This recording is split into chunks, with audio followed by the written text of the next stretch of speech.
You went on the first date and everything went perfectly well. So now you're on date number two. And date number two, you would think it would be just as great as number one, correct? But it didn't. We have three stories to tell you. Stay tuned. Welcome to the Kiss the Frog Show. Hey everyone, welcome to Kiss the Frogs. It's your girl Shavak. And I'm Ed, and this is for entertainment purposes only. Please do your own research, but this is helpful information. Yeah, helpful information, helpful entertainment because we're entertaining. But if you're in the dating world in that big cesspool, you want to be able to hear some of the stuff and hopefully it can help teach you or learn some things. So we have three stories today about second dates that, they were supposed to go well. I mean, the first date goes well. Sometimes you assume the second date is going to build on that. Exactly. Well, it didn't quite really happen for these three stories. Stay tuned. Here we go. Story number one coming up right now. This story is called From Fireworks to Fire Drill. The first date between Olivia and Matt was so good, it felt suspicious. They met for drinks on a Thursday night and accidentally stayed until closing. Conversation flowed. The chemistry was effortless. They laughed at the same dumb jokes, finished each other's sentences, and even ordered the same dessert without discussing it, which Olivia took as a sign from the universe. At the end of the night, Matt walked her to her car and said, "I haven't felt this comfortable with someone in a long time." Olivia floated home. She texted her friends, This is awesome. "I think I met someone normal." That was her first mistake. The second date was Matt's idea. "Let's make it more fun," he said, "an experience." They agreed on a Saturday afternoon hike followed by dinner. Olivia showed up in cute athleisure, optimistic and hydrated. Matt arrived late, no apology. Just a quick, "Traffic was wild," even though they lived 5 minutes apart. Strike one. Then she noticed the smell. Matt smelled intense, like he had marinated in a gym bag and committed to it. What? Disgusting. They started the hike. Matt immediately took the lead, walking fast, talking nonstop, and not once checking if Olivia was behind him. He launched into a story about his ex. Oh, Lord. "She just didn't get me," he said, stepping over a rock without looking back. "I think women have trouble with my honesty." Olivia nodded, already tired. Then Matt stopped suddenly, turned around and said, "So what are your biggest flaws?" She blinked. "On a hike?" He nodded seriously. "I like to get deep." She laughed nervously. "I can be impatient?" He frowned. "That tracks." They continued walking. 20 minutes later, Matt announced he didn't believe in sunscreen, doctors, or therapy. "People just need discipline," he said confidently. Olivia's legs hurt. Her soul hurt. Then Matt stopped again and said, "Do you mind if I scream? It helps me reset." Before she could What? respond, he screamed into the woods like a man auditioning for a survival show. A nearby family stared. Unheard of. Olivia smiled apologetically at them like she was not involved. Dinner somehow happened anyway. Matt chewed with his mouth open, complained about the service, and informed Olivia he wasn't sure she was ambitious enough based on how she ordered pasta instead of a salad. At the end of the night, he leaned back and said, "So, third date?" Olivia smiled politely. "I don't think so." Matt looked shocked. "Really? The first date was amazing." She nodded. "That's what makes this worse." She drove home in silence, deleted his number, and texted her friends. False alarm. He screams in nature. He screams in nature. So, yes. I mean, I we've had this discussion before. There's always somebody for somebody out there. And he just didn't have the right person who is into that type of thing that's probably spontaneous, like quirky, like these weird things, like these deep conversations. It just wasn't for her. I'm not justifying. I'm not, sticking up for him. I'm just saying this wasn't the right thing, right vibe. I'm just thinking, I'm like, why would the scream happen? And maybe he had to actually pass gas and he didn't want to hear that. You're flabbergasted. That's a good one. I like that. Yeah, so it's like, let me just scream so she won't hear that noise. Because when you're on a date, you don't want to hear like a burp, from your bottom. Well, don't forget too. Sometimes I can't speak for all guys. You can't speak for everyone, but guys are like kids. We like to have fun. We do some wacky things. We like to be ourselves. I mean, in a way, it's good to be himself. It just wasn't the right connection. I think he had to fart, and he didn't want her to hear that. I don't know. All right, It's so funny. Story number 2. Let's see what we got here. Ready? Sure, let's do it. Story 2. From romance to absolute chaos. Jason and Priya's first date felt like a movie montage. They met at a cozy bookstore cafe, talked for hours, shared pastries, and bonded over travel stories. Jason was charming, thoughtful, and funny. He asked questions. He listened. He didn't check his phone once. At the end, it was the night, Priya thought. This man might be emotionally available. Jason suggested a second date. Dinner at his place.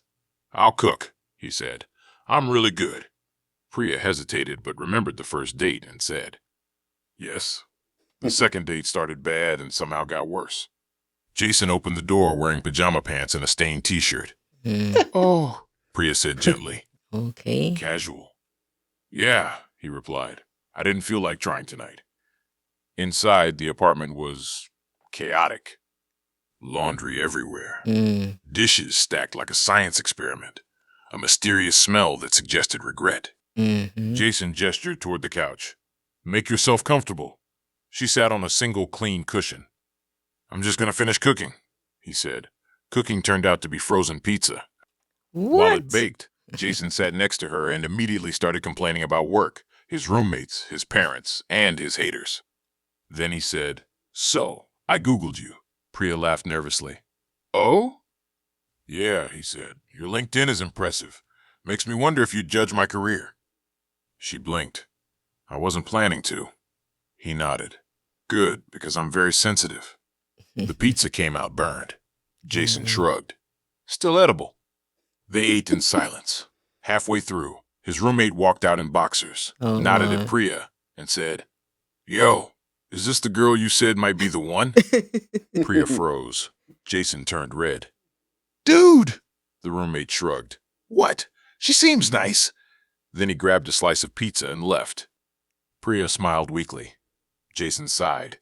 Sorry, he overshares. Then Jason pulled out his phone. I made a playlist for us, he said proudly. He hit play. It was entirely breakup songs. Sad ones, aggressive ones. One included whale sounds. Jason closed his eyes and nodded along. This one really speaks to me, he said. Priya checked the time. Finally, Jason turned to her and said, So, what do you think of me now that you've seen the real me? She stood up. I think the first date was misleading. Jason looked hurt. I thought you liked authenticity. I do, she said. Just not whatever this is. She left politely, went home, and immediately blocked his number. Later, she realized the lesson. Some people can perform for one night. The second date is the unfiltered trailer. Wow, that's a catfish, right? Would you guys deem that as a catfish? Yeah, but that how it usually works. Everybody want to put their first foot forward and pretend. The best foot forward, you their mean? best foot, yeah, their best foot forward. Yeah, I'll scooch back. It looks like you're sinking here. There you go. Yeah, and then it's like, Gotta okay, make it bigger. I know he likes this, so I'm trying to accommodate, right? Yep. And be acquiesced to the, to the environment of him, but it just doesn't work like that because sometimes you are who you are. You are who you are. Well, again, we talked about this before, but some people, they do the catfishing. They do, I'm really rich. They're $50,000 millionaires, right? They have the fake Rolex. They do all that stuff, and they go back to the house, and they're a bunch of bums that live in their parents' basement.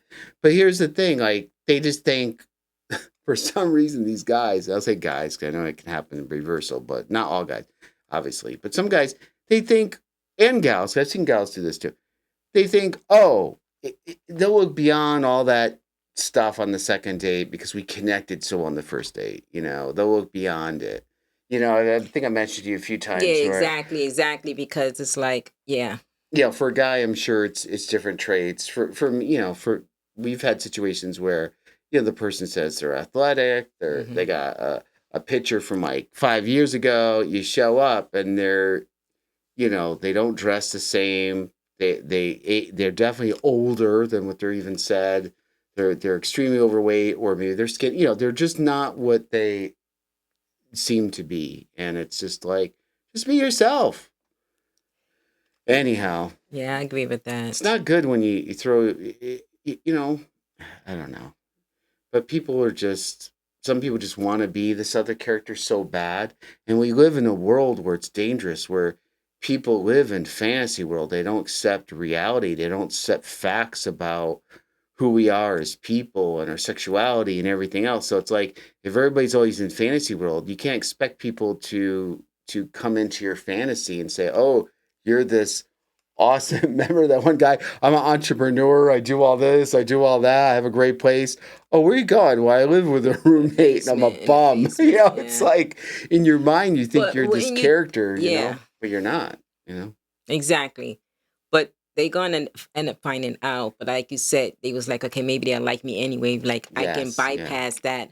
Okay, and that's true in some Mhm. cases. Like if it's something like very, minimum. But sometimes they do it with big things. Like money is a big thing. I Mhm. say you can. If you're broke, you're broke because money makes the world go around, right? I mean, we need. Mhm. Unfortunately, we need some. But little stuff like, oh, I like green instead of red, and like little stuff you can just sweep that under the rug. But sometimes, Right. but these other things, I think it's just way. And like you said, looking at the phone and all of this other stuff is getting in the way of trying to be younger than what you are, and that's a lot with mostly I think a woman. I don't know if men do it. Some men do it too. Yeah, You think? they do it too. Yeah, not maybe not to a degree, but Yeah. So yeah, and the women, of course, we want to stay young and look beautiful.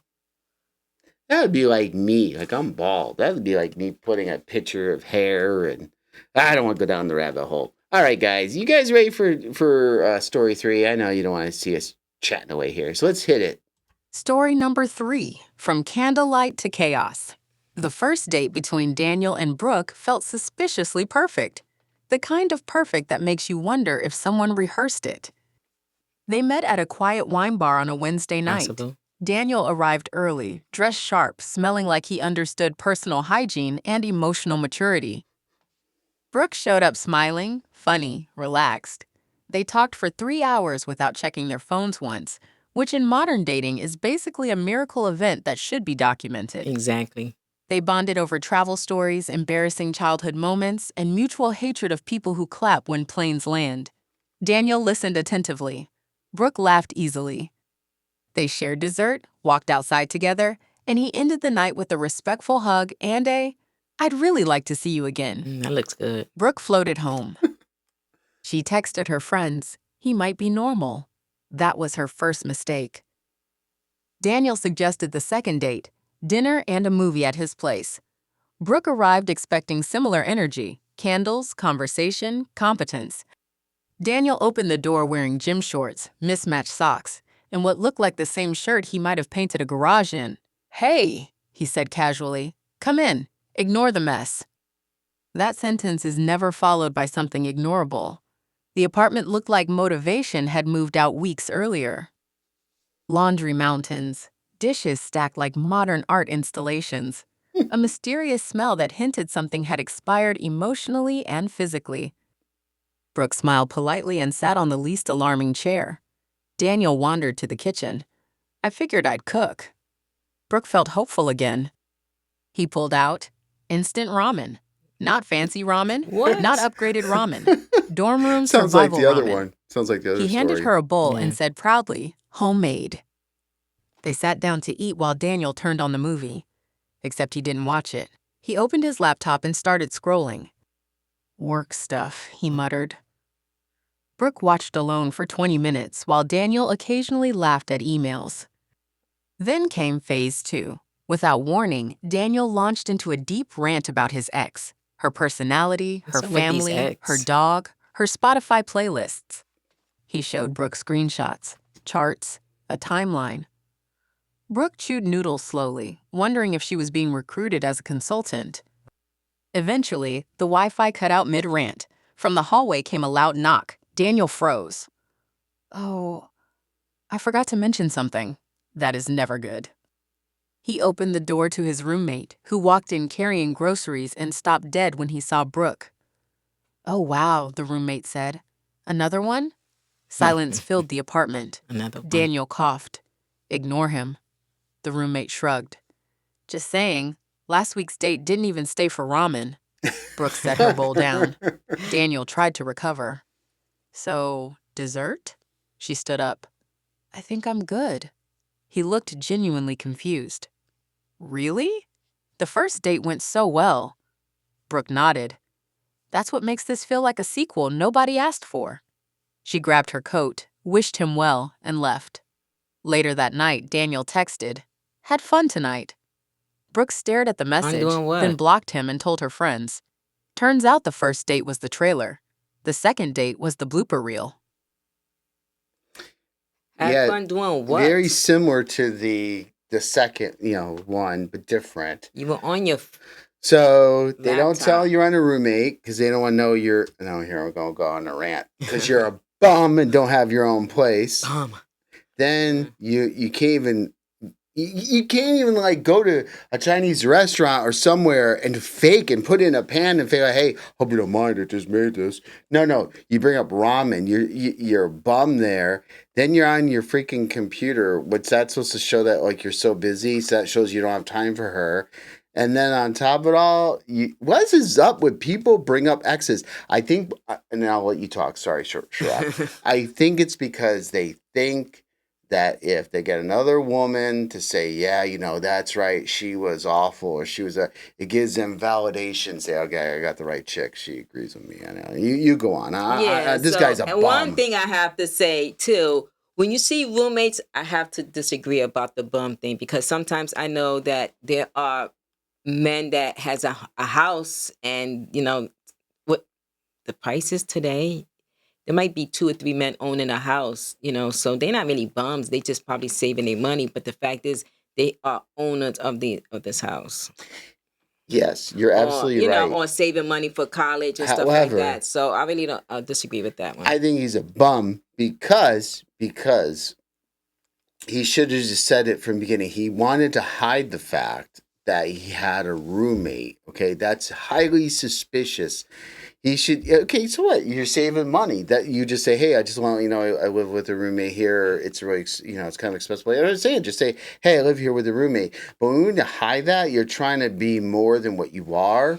So that's why it's a little red flag to me that he's a bum. But anyhow, maybe you're right. But it doesn't mean if you right now live with somebody in an apartment, I'm not saying you are one. I'm just saying that because the way he approached it, it made him sound like he was just living with somebody as opposed to, giving it to. Yeah, so he can live.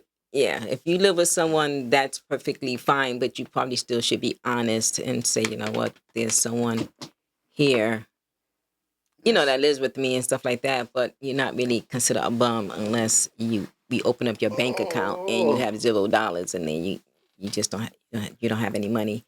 But honesty is always, we always talk about that, having honesty, but the fact is that who is honest these days? And when they said normalcy, what is normalcy? That could be subjective, right? So. That's Boo. My cat, she meows once every 3 months. Our cat, but she meows once every 6 months, yeah. All right. She wanted Yeah, so the fact is that dating relationships is hard. It's always you need improvement. Sometimes the first one goes well. Sometimes the second one goes well. Sometimes the third one goes well. And one thing about guys, I know that some of them they're not really tidy enough. They're not clean. I think women is more of the cleany ones. But when you see a guy that's kind of neat, you like, whoa. Like you was kind of. I was like, well, your apartment looks clean. So that was. I fooled you, huh? I know. Then when he comes and like, oh, I'm cleaning up. You go ahead and continue to clean. Okay. But people do that when they get on a date. They'll just throw all the clothes in the closet, right? So. Oh yeah. Yeah, it's hard. It's just you need to find that match, but you have to, of course, accept some things, but not really. And I realize sometimes you go, don't sweat the small stuff. If somebody has little small things you could probably overlook, it's okay. But if it's really big things, then it's really not a good idea. Yeah, I mean, people can tell whether you're from one side or the other, man, woman. Bottom line is that when the first day is totally different, when a person presents one way and presents a next second date something else, is really, it just shows red flags, makes the other person very uneasy. Thank you guys for watching. Let us know if you like this format in terms of presenting the information this way. Please share your story. Go to kissthefrogs.com. We could read your story as long as it's not vindictive to another person. Otherwise, we won't read that. But otherwise, I'd like to hear from your story. So go out there and click on share your story. Right. And also write something below in the comments. We love to read those. And subscribe, please, because we're trying to get an idea to whether continue. We did the show a long time ago, local cable access show years ago, and we're trying to bring it back to the YouTube stage. But you know, it's we do a lot of research and work, and we want to make sure that if we want to continue, please subscribe. And until next time, Kiss the frogs. you almost said another show. I know, Kiss the exactly. And thanks for frogs. watching. Hope to see you next time on Kiss the Frog.